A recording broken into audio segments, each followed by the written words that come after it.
Vamos a dar comienzo al seminario de dermatosis infectocontagiosas. Soy la profesora adjunta, doctora Ana Molteni, de la Cátedra de Dermatología. Para iniciar este seminario vamos a dividir las enfermedades infectocontagiosas en virosis cutáneas, micosis superficiales, dermatosis bacterianas, zoodermatosis, lepra, tuberculosis cutánea y leishmaniasis. Si bien lepra y tuberculosis cutánea pertenecen al grupo de las dermatosis bacterianas, se van a considerar en especial en un apartado debido a que tanto estas como las leishmaniasis forman parte de enfermedades endémicas de nuestro país.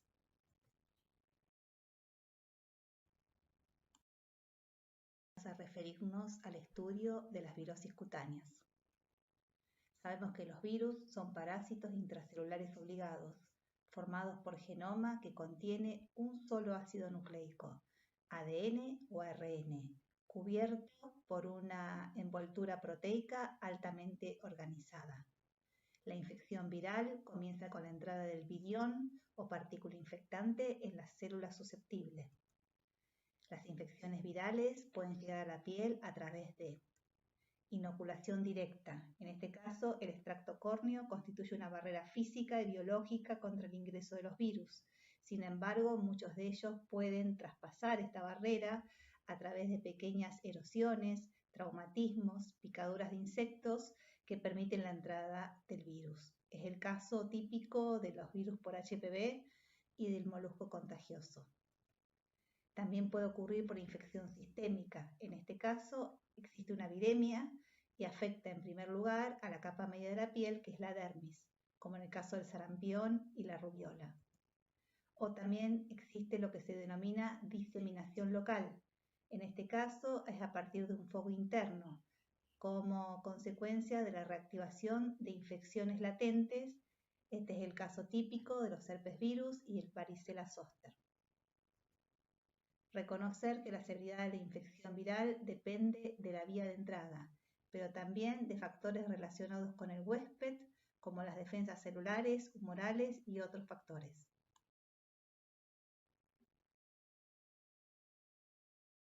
Las virosis cutáneas las vamos a dividir en dos grandes grupos: los pertenecientes a las virosis cuyo genoma tiene ADN y los que tienen ARN. Dentro de los virus ADN conocemos los poxvirus y dentro de ellos el molusco contagioso y la viruela.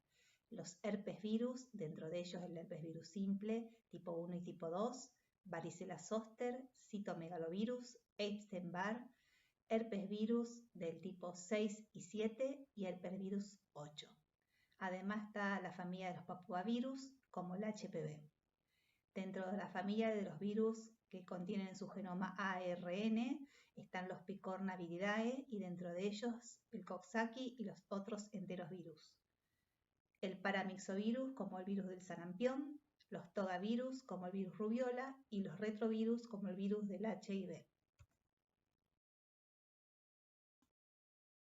Para ilustrar las virosis cutáneas, vamos a iniciar el estudio de un caso clínico. Se trata de un paciente de 23 años que comienza con dolor y adenopatía cérvico-lateral izquierda asociada a una erupción de la piel.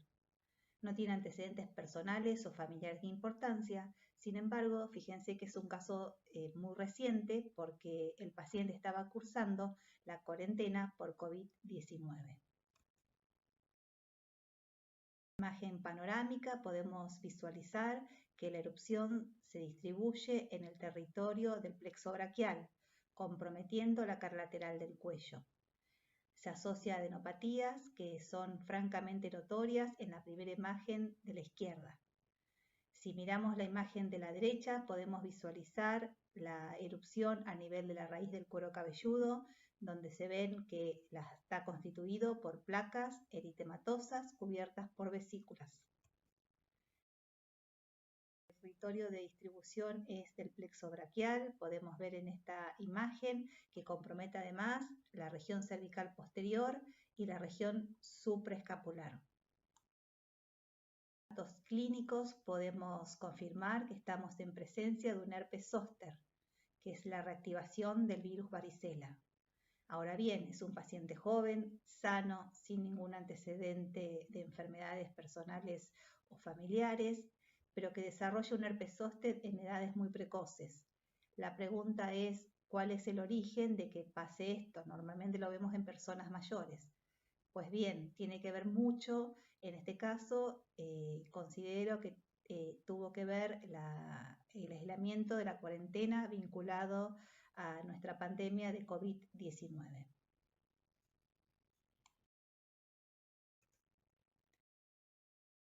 Caso clínico, en este caso se trata de un paciente varón de 65 años de edad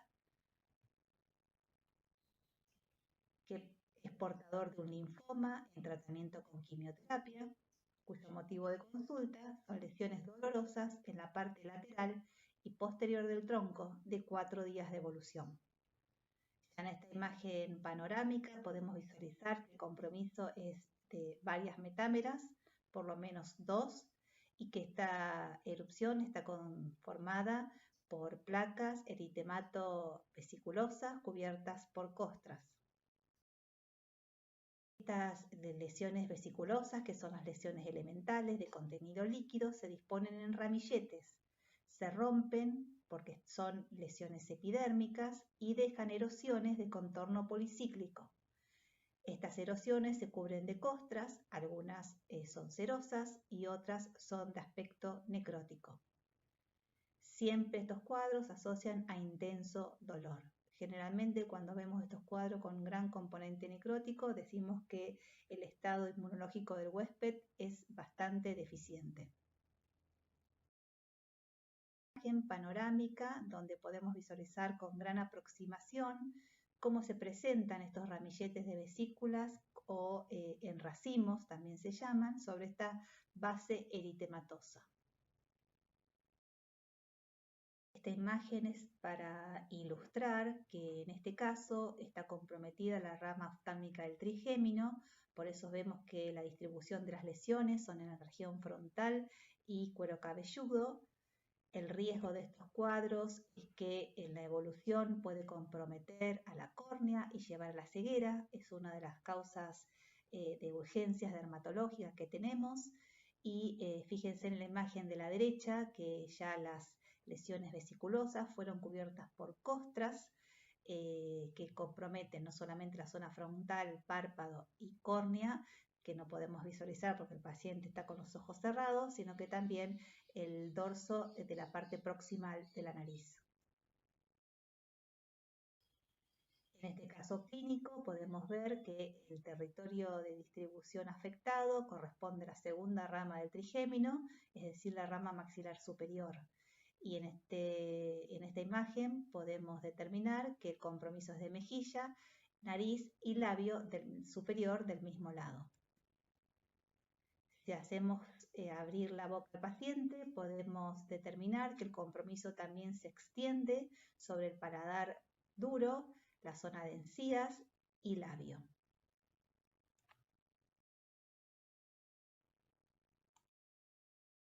Pasamos entonces al estudio de los herpes, en este caso los herpes virus simple.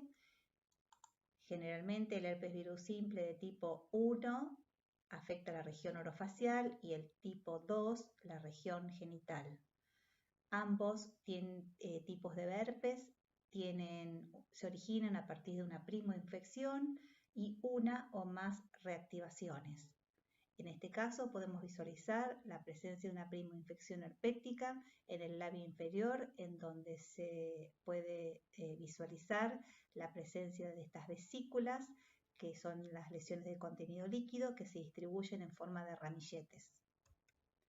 Esta es una imagen más avanzada de una paciente con herpes virus, en donde ya las vesículas han sido desecadas, destechadas y cubiertas por costras. Además, si miran con detenimiento esta imagen, podemos ver que algunas de las costras están cubiertas por una costra melicérica que seguramente corresponde a una sobreinfección bacteriana. No siempre los cuadros de herpes, ustedes saben que son tan banales, otras veces cubren grandes superficies de la semimucosa labial, con erosiones y cubierto por costras. En este caso se trata de un niño en donde cursa una lesión por herpes virus simple de tipo 1. Fíjense que en esta imagen podemos visualizar que hay intenso edema y eritema porque la zona de la dermis papilar del párpado es muy delicada y es muy frecuente que se edematice. Y sobre esa lesión, sobre esa placa eritematosa, podemos visualizar en el párpado inferior que presenta este grupo de vesículas ya más bien desecadas, que se han transformado muchas de ellas en costras cerosas. Cuando hablamos de herpes virus, no podemos dejar de recordar que las infecciones herpéticas se acompañan de pródromos caracterizados por síntomas que refiere el paciente como calor, ardor, en la zona donde va a aparecer la dermatosis. En este caso, de herpes genital, podemos visualizar que el compromiso está sobre la piel del prepucio, con esta placa eritemato vesiculosa, y en esta imagen podemos ver que se trata de lesiones herpéticas porque son vesículas rotas cubiertas por costras. Muchas veces el paciente comienza a aplicarse medicamentos de autoadministración. Esto dificulta el diagnóstico de las lesiones elementales típicas y ante la duda podríamos suponer que podría tratarse de otra enfermedad de transmisión sexual, por ejemplo, del chancro sifilítico.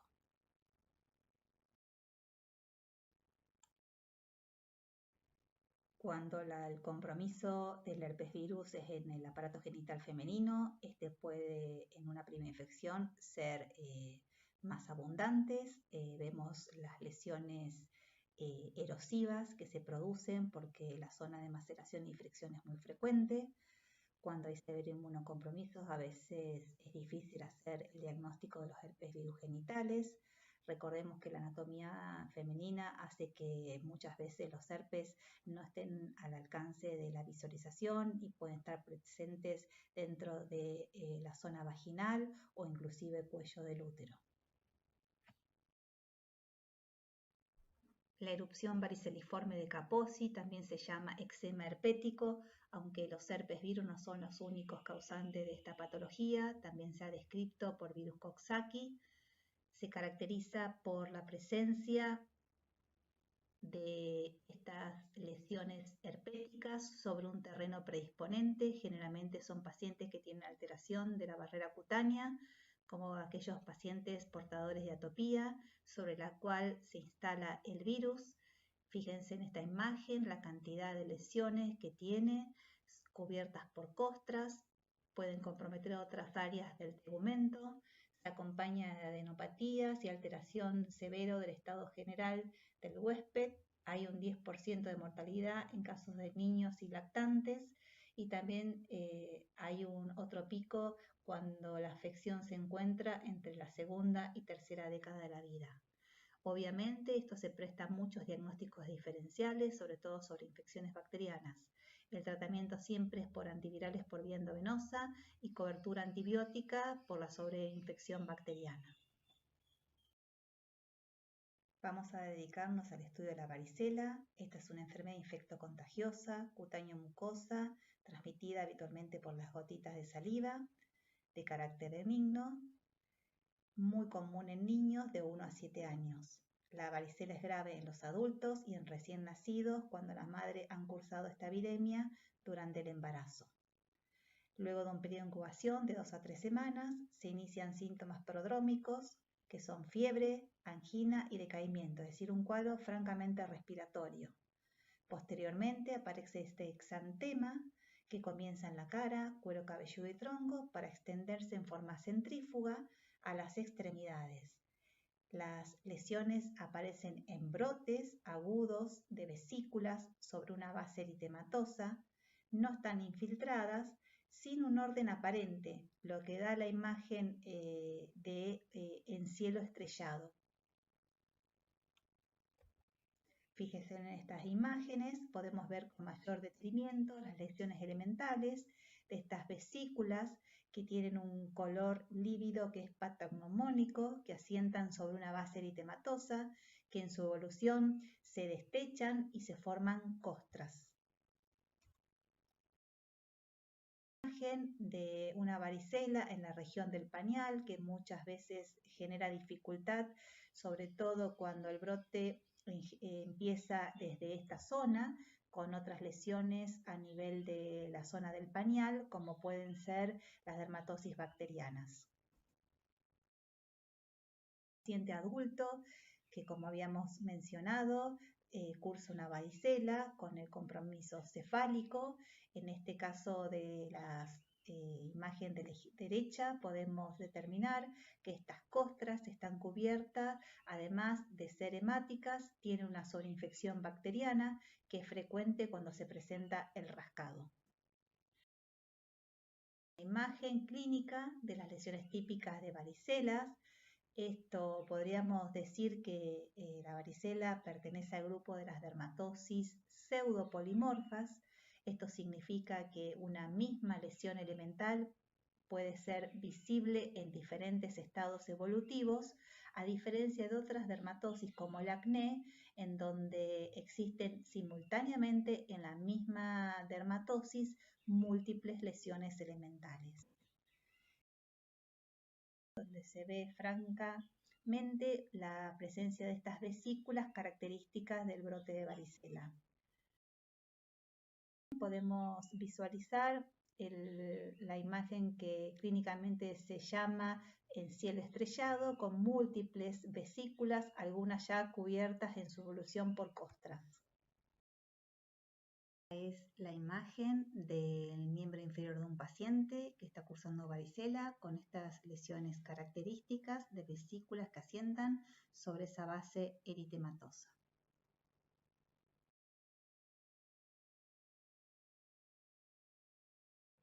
Para referirnos al tratamiento de las infecciones por herpes virus, contamos con el aciclovir, que puede usarse en forma tópica para las lesiones orales, oculares o genitales, a veces como coadyuvante del tratamiento por vía oral. La aplicación tópica en crema o en ungüento se puede hacer 5 veces al día. Por vía oral, en los herpes virus tipo 1 se usa una dosis de aciclovir, 200 miligramos, 5 veces al día durante una semana. Y en el caso de herpes zóster o varicela zóster, 800 miligramos 5 veces al día durante 7 días. Recordemos que para el paciente que le resulte más fácil la posología, sugerimos no hacerlo en un horario fijo, sino se le sugiere hacer una dosis durante el desayuno, otra a media mañana, en el almuerzo, durante la tarde y otra a la noche. En el caso que se necesite una dosis endovenosa, la dosis se usa de 5 a 30 miligramos por kilo de peso cada 8 horas durante el término de 7 a 10 días. Existen otros antivirales como el valaciclovir, que es una dosis de 1 gramo 3 veces al día durante una semana, el ganciclovir o el fanciclovir. Toda infección primaria en general necesita medicación por vía oral. Y recordar que los huéspedes inmunocomprometidos y los lactantes en general se usan dosis endovenosas altas.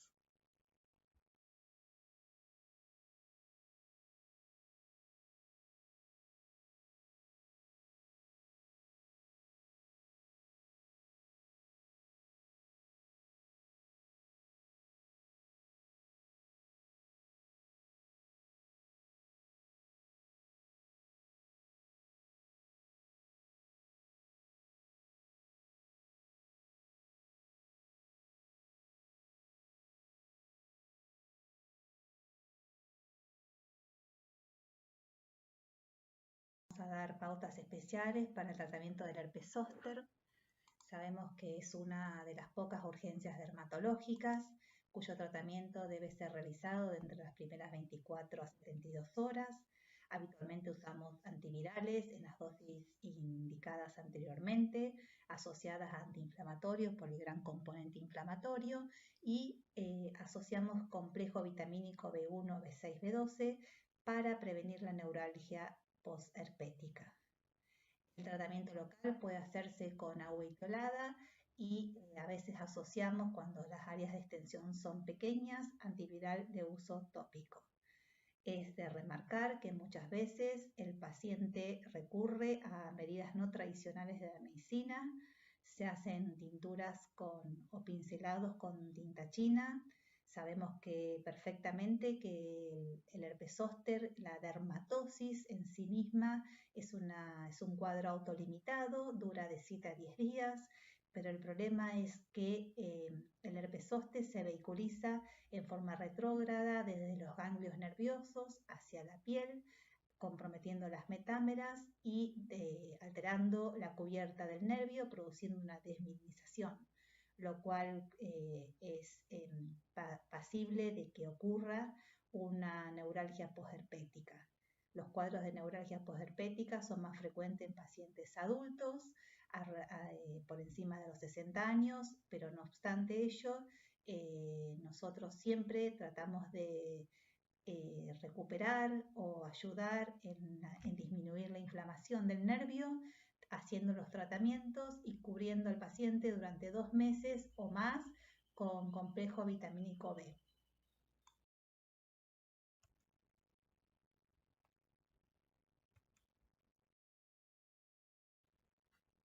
La pitiriasis rosada de Gibert es una dermatosis eritemato-escamosa pseudoexantemática de etiología desconocida.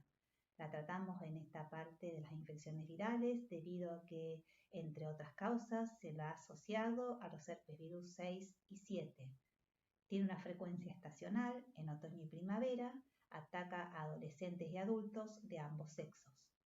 Comienza con una placa madre o placa primitiva o placa heráldica, que generalmente es la de mayor tamaño, entre 4 y 8 centímetros, a veces de forma circinada, con una tendencia a un aclaramiento central en donde se puede visualizar por el plegamiento de la piel que se forman unas escamas muy delicadas y finas como en papel de cigarrillo. Alrededor de los 10 días aparecen lesiones satélites en formas eruptivas que siguen los trayectos intercostales y que dan la imagen como en árbol de Navidad. Estas lesiones son mucho más pequeñas, también son eritemato-escamosas.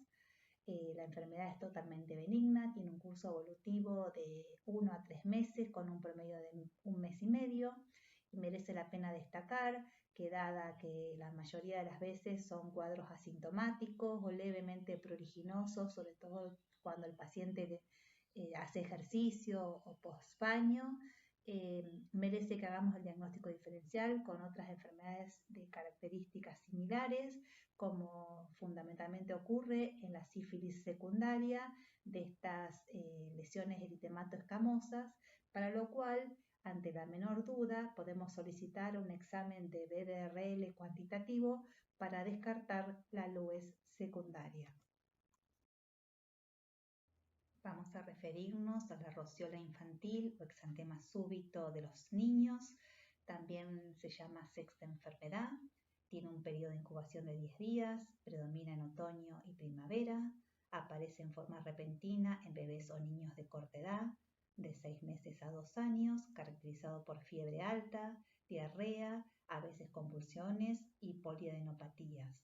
El niño que está sumido en un letargo se recupera alrededor del 4.º día, momento que comienza con la caída brusca de la temperatura, la presencia de este exantema morbiliforme, caracterizado por máculas eritematosas que localizan en cuello, tronco y nalgas, aunque puede tomar también cara y extremidades. Respeta mucosas y desaparece en 48 horas. Por lo tanto, es tan corto el periodo de presencia de este exantema que muchas veces pasa desapercibido. Con compromiso de este exantema súbito, a veces es menos notorio el cuadro.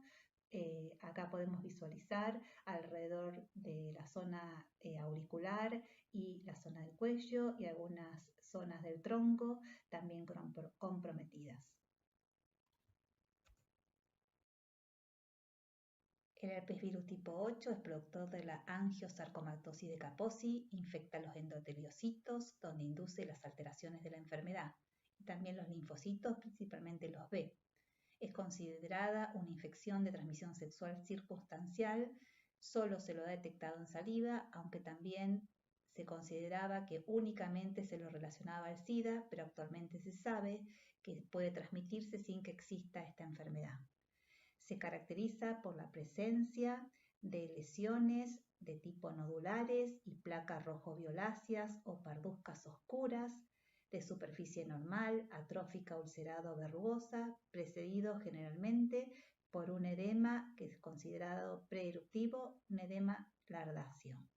Estas lesiones crecen lentamente y pueden involucionar. El tamaño es muy variable y la piel donde asientan generalmente se asocia a un edema duro de características paquidérmicas, pudiendo llevar a la elefantiasis. Tiene predilección por los miembros inferiores en las partes distales, aunque se lo ha visto en otras regiones de la piel y mucosas, como nariz, genitales masculinos y en un 10% de los casos en órganos internos. En estas imágenes podemos ver francamente el edema paquidérmico duro que presentan los miembros inferiores asociados a lesiones tumorales de distinto tiempo evolutivo. HIV positivo, que además de tener el sarcoma de Kaposi vinculado a su virus del HIV, presenta como lesiones, además de las lesiones cutáneas, lesiones en el paladar duro con características similares a las descritas anteriormente. La boca, mano, pie es una dermatosis que es muy común, que afecta a niños con aparición de vesículas en manos, pies y bocas asociado a fiebre. Tiene un periodo de incubación de alrededor de 5 a 7 días. Con posterioridad a ello aparecen las vesículas que están rodeadas por un alor eritematoso, afectando la boca, las manos y los pies. Estas vesículas tienen las características que tienen tendencia a diseminarse, pero sin confluir jamás, lo cual hace el diagnóstico diferencial de las infecciones herpéticas. La enfermedad boca-mano-pie se lo ha relacionado al virus Coxsackie-A, aunque también se lo ha vinculado a otros enterovirus. La enfermedad habitualmente es benigna y tiene tendencia a la remisión espontánea alrededor de los 7 días.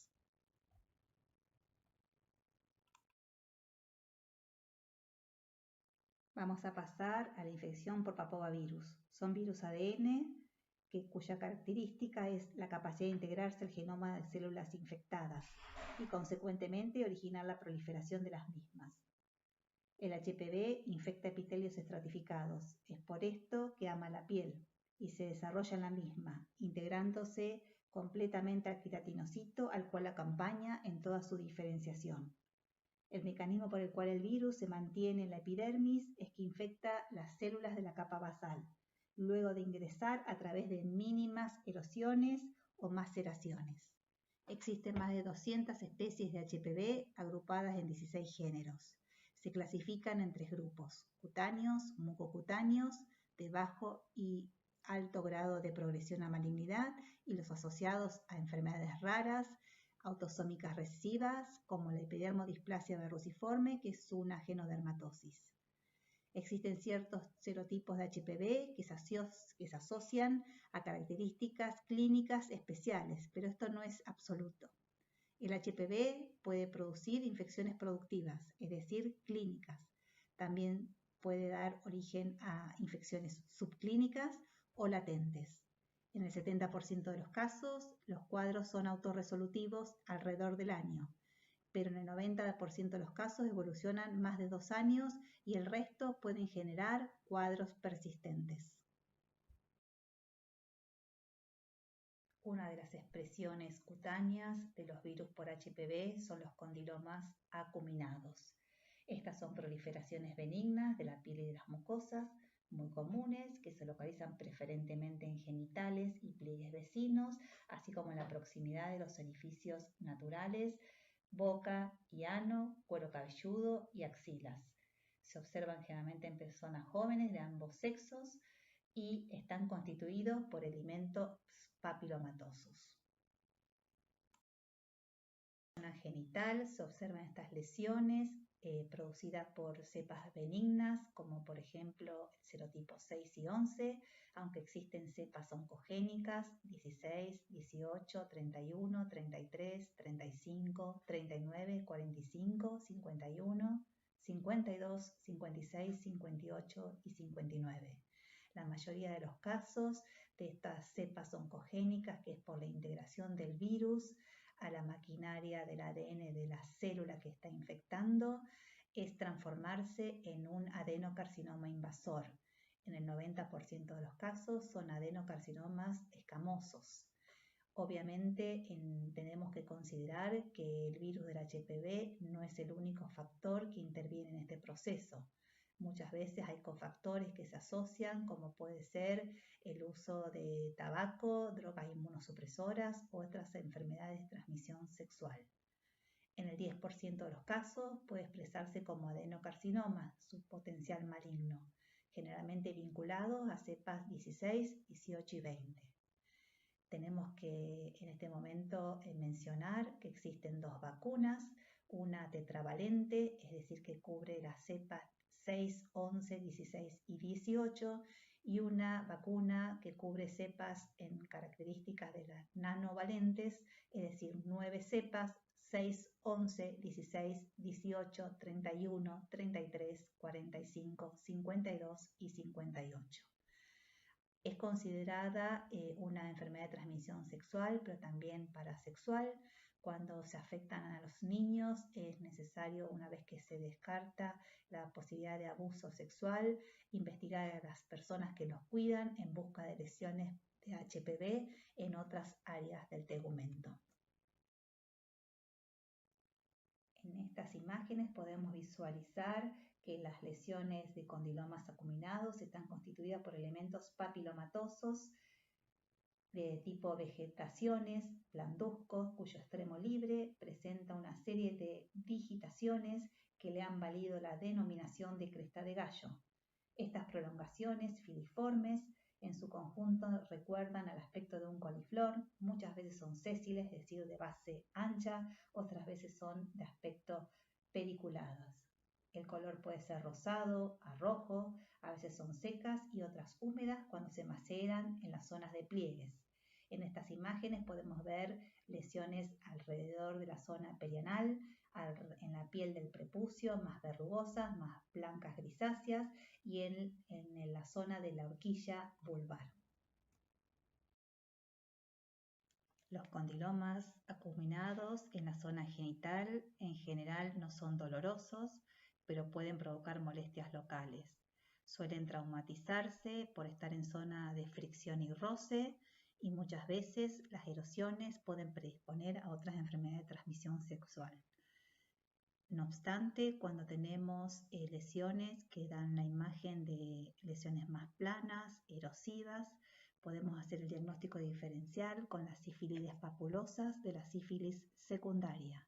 Ante la menor duda en si se trata de una enfermedad por HPV o por la enfermedad sifilítica, debemos solicitar la determinación de BDRL en características cuantitativas. Descartada la sífilis, podemos continuar con el tratamiento del virus del HPV. Otras de las expresiones clínicas del virus del HPV son las verrugas. Las verrugas vulgares son vegetaciones o tumores benignos hiperqueratóxicos que localizan en piel regiones periorificiales.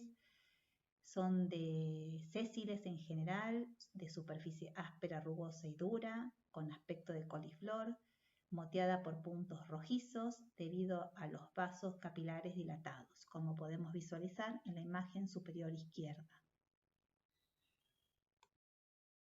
Especial merece las lesiones periunguiales, que en general tienen un crecimiento que se expande hacia la única zona anatómica que le permite mayor facilidad, como es el lecho subunguial. Por lo tanto, es característico que haya un dolor espontáneo. Generalmente son desafíos los tratamientos de este tipo de lesiones y muchas veces son sometidas a digamos, a traumatismos menores con rotura de pequeños capilares dérmicos, dando el aspecto de un tinte oscuro rojizo que puede simular un cuadro de melanoma y con el cual hay que hacer diagnóstico diferencial. En la imagen inferior izquierda podemos visualizar una verruga filiforme digitada, que generalmente son únicas, tienen predilección por el borde libre de los párpados, orificios nasales, labios, mentón y también cuero cabelludo. Se proyecta como una saliencia alargada, fina, color piel normal y en su extremo libre, queratinizado, da el aspecto de varias digitaciones como en forma de plumero. Tienden a diseminarse, y esto es característico, por el rasurado o la depilación y pueden seguir un trayecto lineal.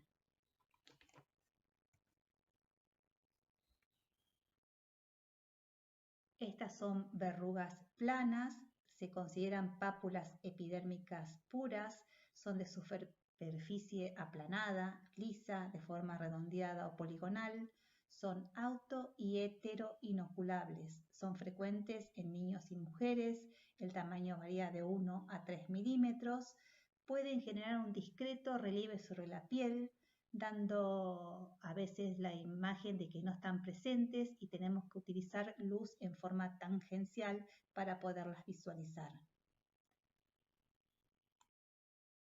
Colores piel normal, a veces un poco parduzcas, pueden localizar, como dijimos anteriormente, en la cara o en el torso de las manos, o pueden ser múltiples, como ocurre en el caso de esta genodermatosis, que es la epidermodisplasia verrociforme, que puede superar el centenar de lesiones. Las características clínicas de desaparecer sin dejar secuelas, aunque en forma espontánea, esta eventualidad se suele ver con cierta frecuencia.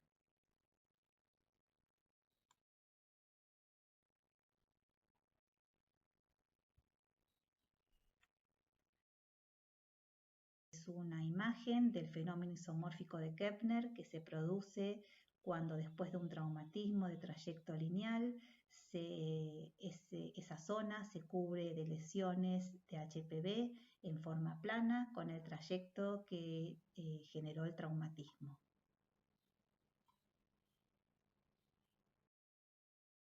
Entonces, al tratamiento del virus del HPV, podemos realizar destrucción química a través de cáusticos, dicloroacético, podofilino o 5-fluororacilo. Podemos realizar destrucción quirúrgica a través de la quiriocirugía, la electrocoagulación, el láser o la misma extirpación quirúrgica. Y también se suelen usar agentes inmunomoduladores como el interferón o el imiquimod. Lo que hay que destacar en este caso es que el tratamiento a elegir va a depender del tipo de lesión clínica a tratar, la edad del paciente y la localización.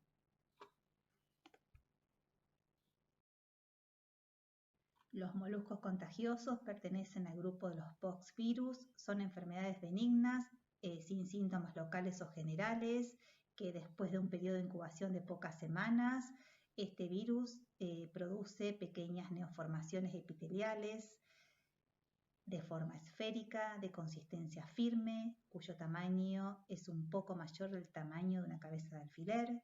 Son de color serio, rosado o color piel normal, tienen un crecimiento limitado, haciéndose rugosas y en ocasiones son solitarias.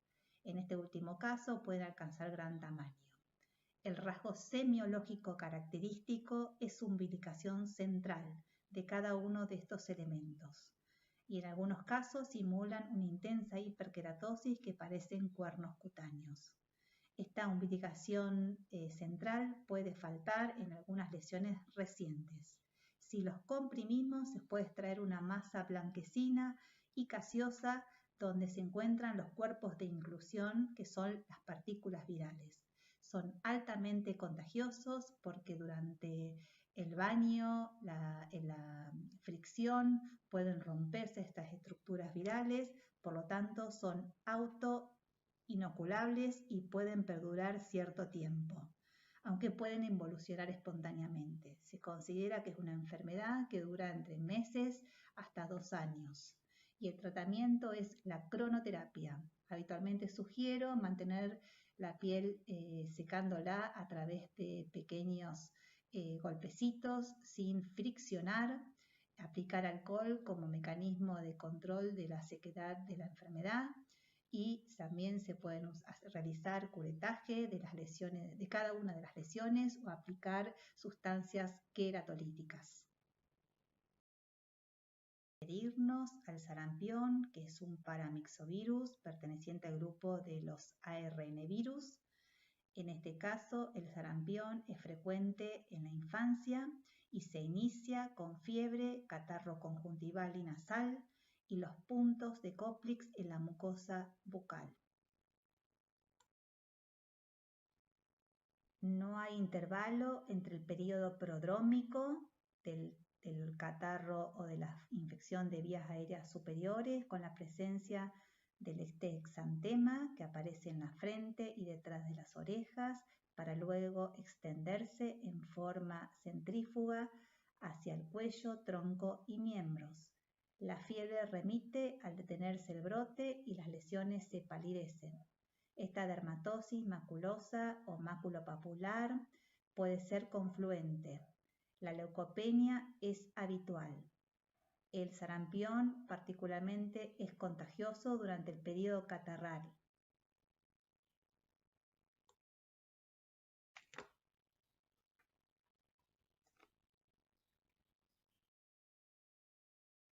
En estas imágenes podemos ver los puntos de Koplik.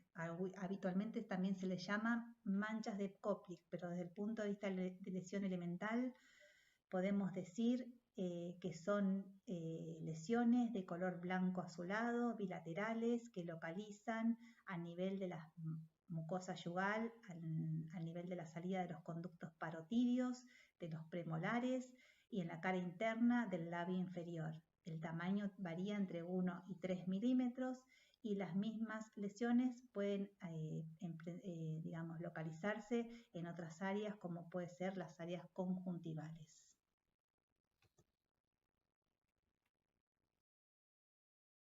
Vamos a hablar del síndrome de Jannotis-Crosty, que es un cuadro caracterizado por una erupción papulosa que afecta en forma simétrica y no produce prurito, la cara, los miembros y la región glútea, es decir, las zonas sacrales, y se acompaña de adenomegalia.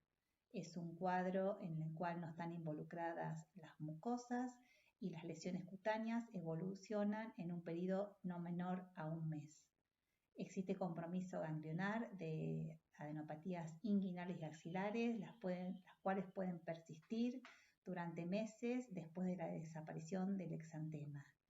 Este exantema puede ser desencadenado por diversos agentes, entre los que encontramos el virus de la hepatitis A y B, citomegalovirus, Epstein-Barr, enterovirus, adenovirus, virus Coxsackie para influenza y herpes. En nuestro medio, la causa más frecuente es el producido por el virus del Epstein-Barr.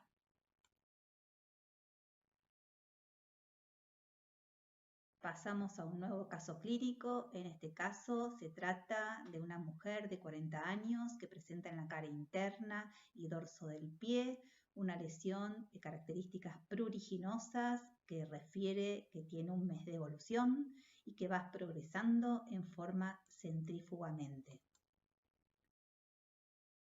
Clínico, la lesión es eritematosa, cuya parte periférica consiste en micropápulas y pseudovesículas de contorno policíclico, y la piel central parece como piel sana. Con esta introducción de casos clínicos vamos a dar comienzo a una nueva etapa de este seminario, que son las micosis superficiales. Las micosis superficiales, que son frecuentes en la atención primaria de la salud, las podemos clasificar en micosis patógenas, y dentro de ellas tenemos las dermatomicosis de la piel lampiña, el eczema marginado de hebra, los intertrigos interdigitales, las tiñas del cuero cabelludo y las onyxis. Pero además tenemos la candidiasis a través de las lesiones mucosas, intertrigos, onixis y perionixis, granuloma candidiásicos y la candidiasis sistémica. Pero también existen micosis saprófitas, como la piedra blanca, la piedra negra, la tinea nigra palmar y la pityriasis versicolor. Vamos a iniciar el estudio de las dermatofisias, también llamadas tinias o tinea. Integran esta designación las afecciones de la piel provocadas por hongos queratinofílicos, es decir, que tienen una afinidad predilecta por el extracto córneo, que es la zona de mayor concentración de queratina, denominados dermatofitos. Dentro de estos conocemos los trichophytum, los microsporum y los epidermophytum. Los tritophytum atacan piel, pelos y uñas. Los dermatofitos del género Microsporum atacan solo piel y pelos. Y los del género Epidermophytum atacan piel y uñas. Tiene una característica que es la fluorescencia ante la exposición a la luz de Guth.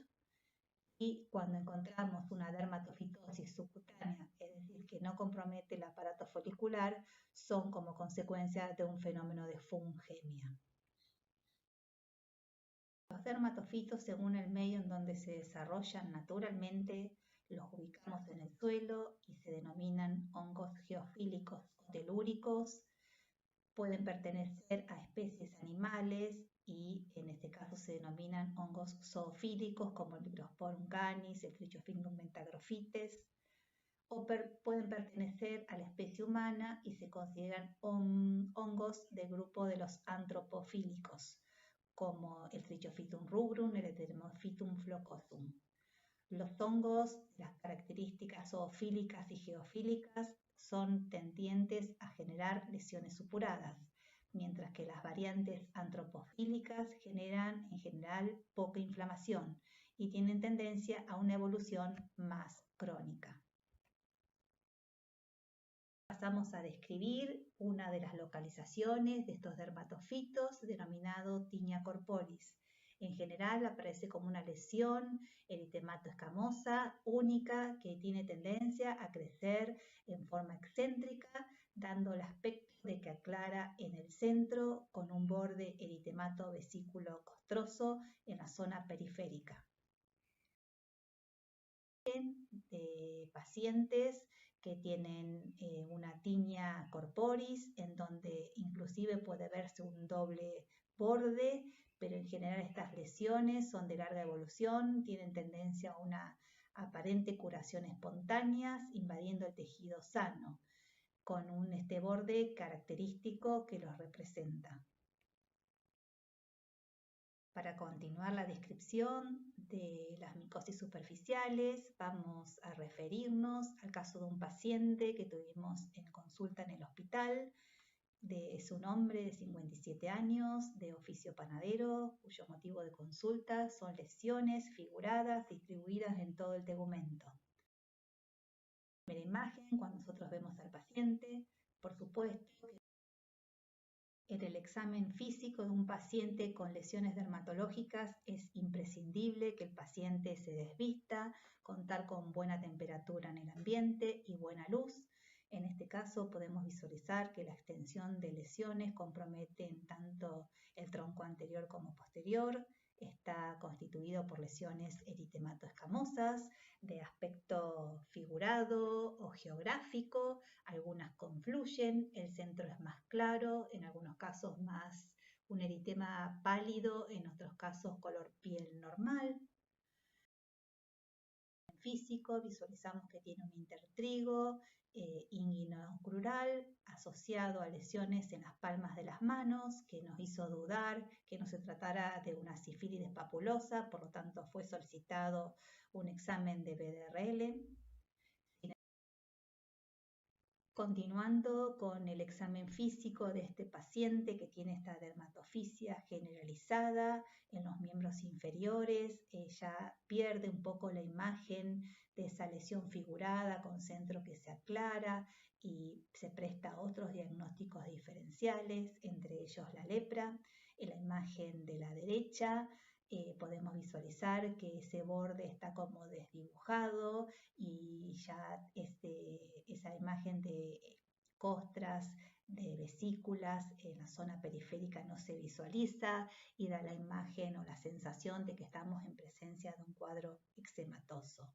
Por todas estas características semiológicas diversas, el paciente fue estudiado en forma completa, con todas las serologías, y se realizó un examen micológico de piel directo y cultivo que arrojó que se trataba de una dermatofisia producida por el Trichophytum rubrum, por lo cual se inició tratamiento adecuado a esta patología. Pueden localizarse en otras áreas. Fíjense que estas imágenes recuerdan que pueden localizarse en la región retroauricular con estas imágenes figuradas, en el dorso de los pies a punto de partida de un intertrigo micótico, en la piel de los muslos o de los brazos.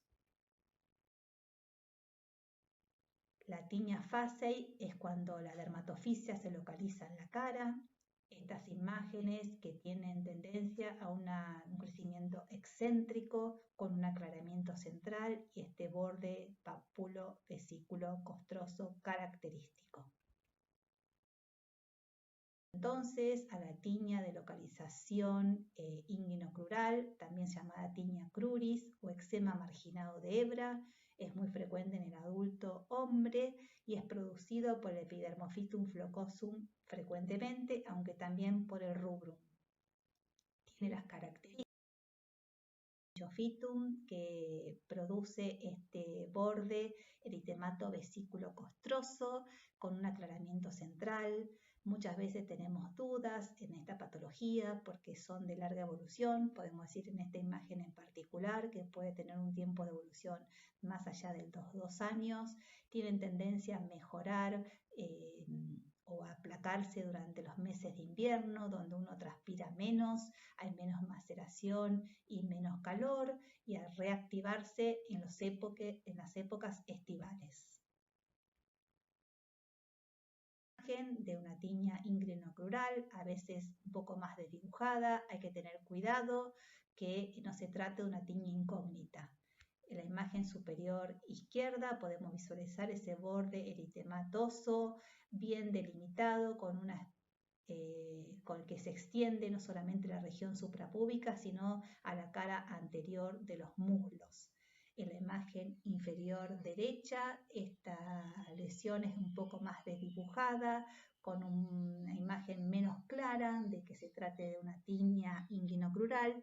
Sin embargo, siempre tenemos que ir en busca de ese borde eritemato vesículo costroso, que en algunas zonas de estas imágenes, sobre todo en la zona superior, podemos visualizarlo.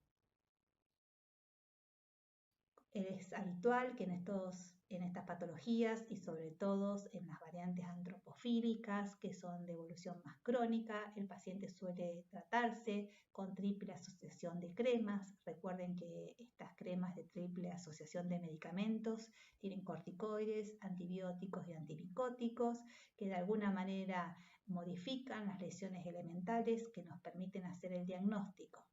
En casos como este, donde no tenemos seguridad de que se trate de una tinea, lo que se suele hacer es suspender el medicamento, esperar 15 días y volver a citar al paciente. Se puede pedir el examen micológico de piel, pero muchas veces ya se vuelve a dibujar ese borde eritemato vesículo costroso característico que nos lleva al diagnóstico clínico de la enfermedad.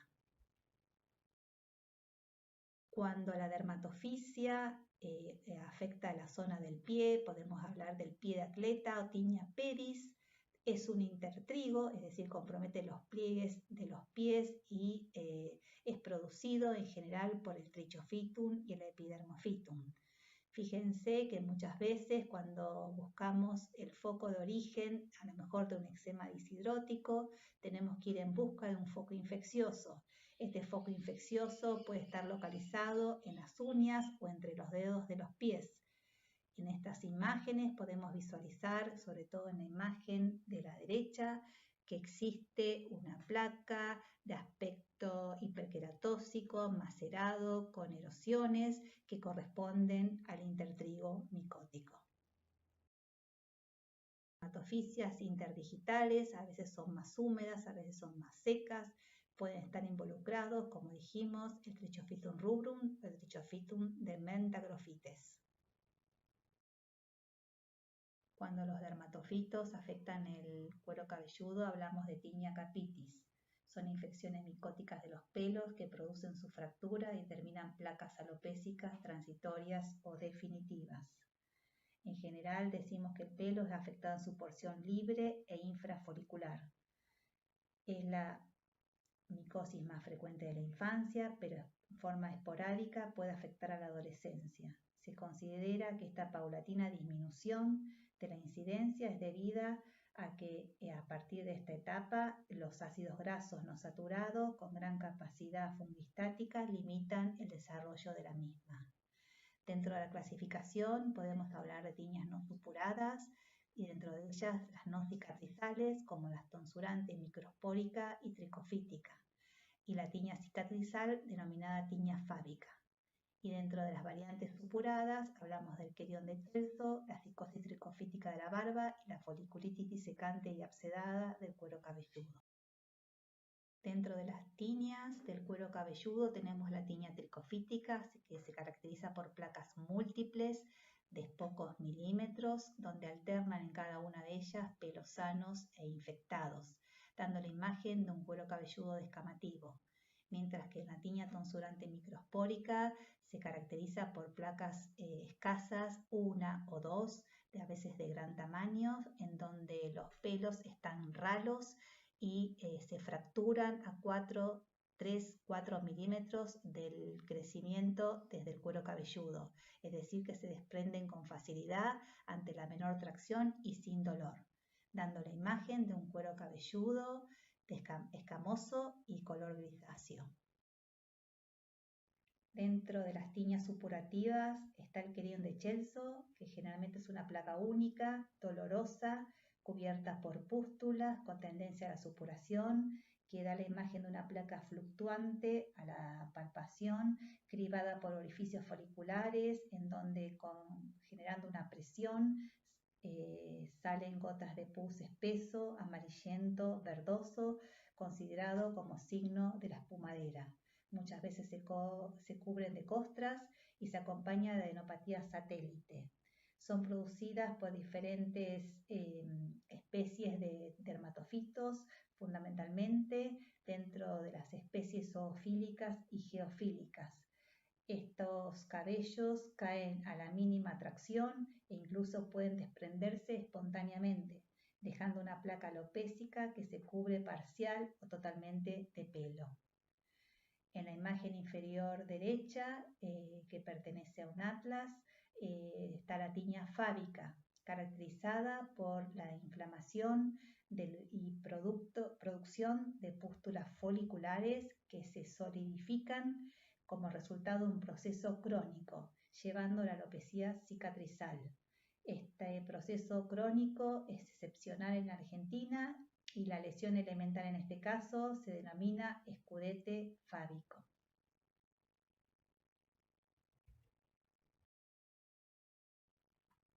Estas 4 imágenes corresponden a tiñas del cuero cabelludo. Generalmente el diagnóstico es fácil, el carácter de la placa circular, escamosa, con todos los pelos rotos, algunos con diferentes estadios de parasitación, que aparece en un niño y que tiene una fluorescencia característica, la luz de Wood, hace el diagnóstico. No obstante, si tenemos duda, podemos solicitar un examen micológico directo y cultivo de estas placas, buscando la presencia de endotrix o ectotrix que caracteriza a las infecciones por dermatofitos. Las onicopatías son las enfermedades de las uñas más frecuentes. Dentro de ellas tenemos las onyxis micóticas por dermatofitos.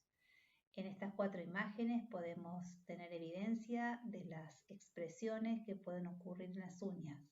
En la imagen superior izquierda vemos una onicodistrofia franca con una uña opaca, despulida, blanco-grisácea, engrosada, característica de las onyxis micóticas y muchas veces onyxis micóticas mixtas, es decir, que se pueden combinar infecciones infecciones por dermatofitos asociado a candidiasis. En la imagen superior derecha tenemos una onyxis micótica superficial blanca que es característica del Trichophytum rubrum. En la imagen inferior izquierda podemos visualizar que la uña está como dividida en dos partes, la parte proximal y la parte distal. En la parte media de esa separación existe un surco que es denominado surco de Bo, que implica la detención brusca de la matriz unguial que frena el crecimiento de la uña para posteriormente retomar su normalidad. En la parte distal de esta misma uña podemos visualizar que la uña está opaca, engrosada y comprometida por un agente micótico, en este caso dermatofitos. En la imagen inferior izquierda vemos una franca onicolisis característica de estas onicomicosis en algunos casos particulares. Vamos a dedicarnos a las candidiasis, que es otra de las micosis oportunistas. Las candidiasis constituyen un variado conjunto de micosis oportunistas ocasionadas por levaduras del género Cándida, siendo la especie más caracterizada la Cándida albicans. Su hábitat natural es el intestino y es saprófito de mucosas y pieles adyacentes a los orificios naturales. Se comportaría como patógeno cuando las condiciones locales, como puede ser la presencia de humedad, maceración, calor y fricción, lo favorecen, o también por condiciones generales favorables, como puede ocurrir durante el embarazo, la obesidad, el uso prolongado de corticoides, endocrinopatías, alcoholismo, neoplasias e inmunocompromiso. En esta imagen del lado izquierdo podemos visualizar que una de las manifestaciones de la cándida es el compromiso de grandes pliegues. Esto se da así porque a la cándida le gustan las áreas húmedas. El pliegue intermamario o submamario y la región del pañal son lugares propicios, sobre todo en la zona del pañal, porque está vecino a los orificios naturales. La cándida se expresa clínicamente como una placa eritematosa, bien brillante y húmeda de límites geográficos nítidos. Es muy característico la satelitosis que tienen estas lesiones. En el fondo del pliegue podemos visualizar un desprendimiento epidérmico blanquecino que puede estar como flotante y es frecuente en áreas de maceración que se presente una fisuración.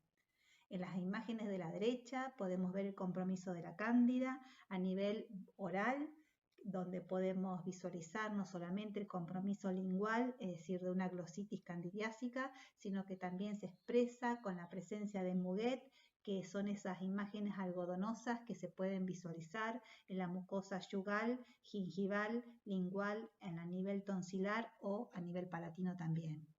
En la imagen inferior corresponde a una balanopostitis candidiásica. Esto se produce muchas veces, no solamente por los factores locales, sino que en el hombre es muy frecuente la sobrehigiene de esta área, alterando la barrera cutánea y favoreciendo la colonización de este saprófito. En la imagen del centro podemos visualizar una onyxis candidiásica. ¿Cuál es la característica clínica de esto? Es que produce un eritema a modo de rodete que rodea alrededor de la uña con signos de flogosis. En esta imagen en particular podemos ver que el proceso está un poco más cronificado porque se observan signos de descamación.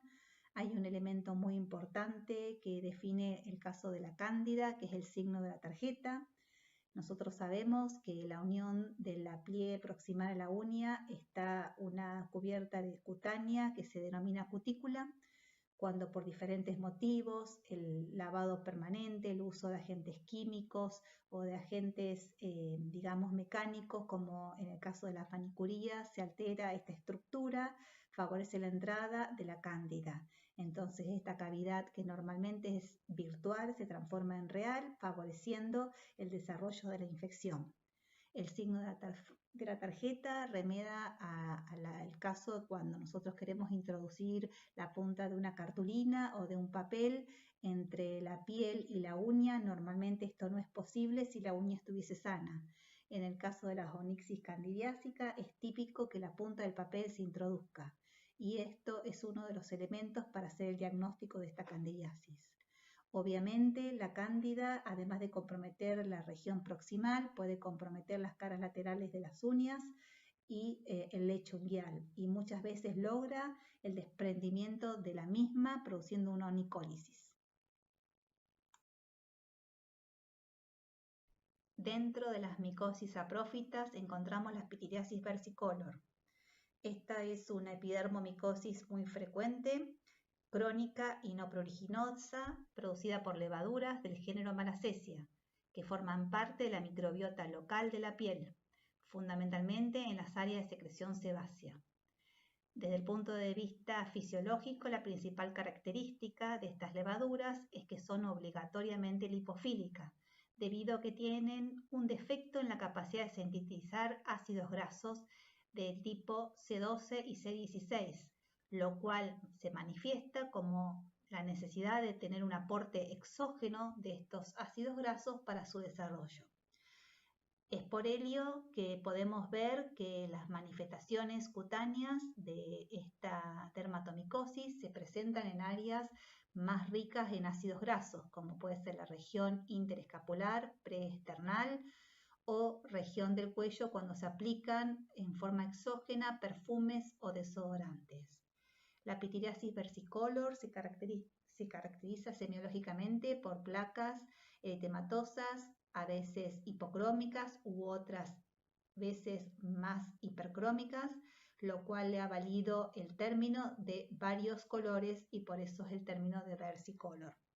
Tienen en la superficie una escama muy delgada que las cubre y que una vez que hacemos el tratamiento adecuado, esta escama desaparece, las variantes generalmente pigmentadas se corrigen fácilmente con el tratamiento y las variantes hipocrómicas normalmente dependemos de los pigmentos del folículo pilosebáceo para que vuelva a repigmentar la piel y a veces en algunos casos puede tardar varios meses, lo cual no quiere decir que tenga actividad la enfermedad. Estas escamas que son tan delgadas, le podemos decir que son furfuráceas o pulverulentas y muchas veces decimos que si raspamos hacemos el signo del uñazo o de la viruta para desprenderlas fácilmente.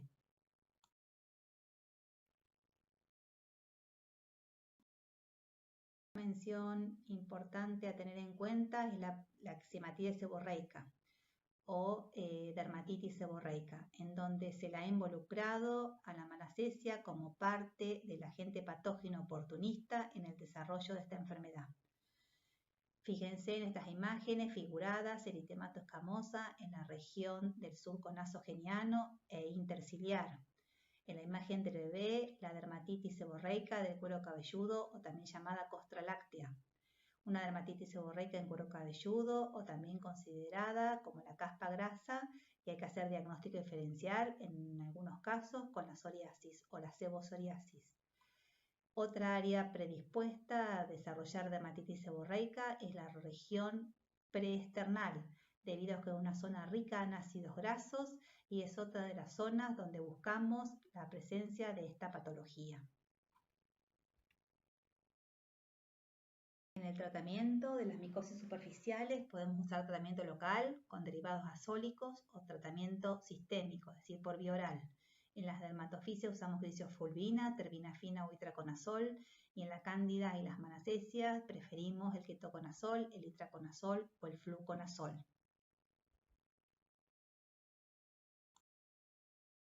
Estos son los tratamientos utilizados, el fluconazol que se puede usar en distintas dosis semanales, el itraconazol que se puede usar en forma diaria o en pulsos, el itraconazol, la terbinafina en forma diaria o en pulsos y la gliciofulvina.